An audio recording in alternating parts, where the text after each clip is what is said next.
যুব সমাজ চাইলে একটি সমাজকে ধ্বংসের দিকে ঠেলে দিতে পারে, আবার চাইলে সেই সমাজকে গড়ে তুলতেও পারে। ইতিহাস সাক্ষী যুবকদের হাতেই পরিবর্তনের বীজ রোপিত হয়। বলছিলাম লক্ষ্মীপুর সদর উপজেলার ২ নং দক্ষিণ হামসাদি ইউনিয়নের ২ নং ওয়ার্ডের একদল সাহসী ও উদ্যমী যুবকের কথা।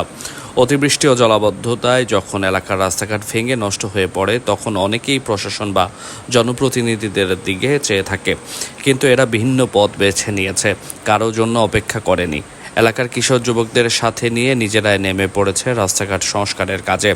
স্বার্থের চিন্তা নয়, দায়িত্ববোধ আর এলাকার প্রতি ভালোবাসাই তাদের চালিকা শক্তি। শুক্র ও শনিবার অর্থাৎ ১৫ এবং ১৬ আগস্ট ২ দিনব্যাপী এই সংস্কার কাজ চালিয়ে যান তারা। তাদের মধ্যে ছিলেন জিহাদুল ইসলাম, ইমন হোসেন, ইকবাল হোসেন, মুরাদ হোসেন, মিজান সহ আরও অনেকেই। এমন উদ্যোগ কেবল একটি এলাকার নয়, পুরো সমাজের জন্যই দৃষ্টান্ত।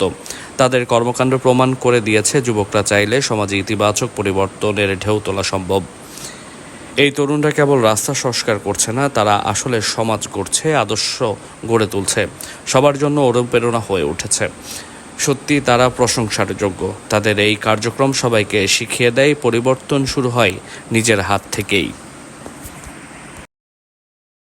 আসসালামু আলাইকুম রহমতুল্লাহ। সম্মানিত এলাকাবাসী ও দেশবাসী, আসলে বন্যার পর থেকে আমাদের এই রাস্তাগুলা খুব ভয়াবহভাবে ক্ষতিগ্রস্ত হয়েছে। আমরা দীর্ঘদিন এগুলা সংস্কার করতেছি না, কোনো অর্থায়নের ব্যবস্থা পাইতেছি না। তো এখন আমরা যুব সমাজ নিজ অর্থায়নে, নিজ পরিশ্রমে আমরা এই সমস্ত কাজগুলা পূর্ণাঙ্গ করেছি। সবাই দোয়া করবেন এবং আমরা যেন এলাকার উন্নয়নমূলক কাজে সবসময় নিয়োজিত থাকতে পারি, এই জন্য আমাদের জন্য দোয়া করবেন। আসসালামু আলাইকুম।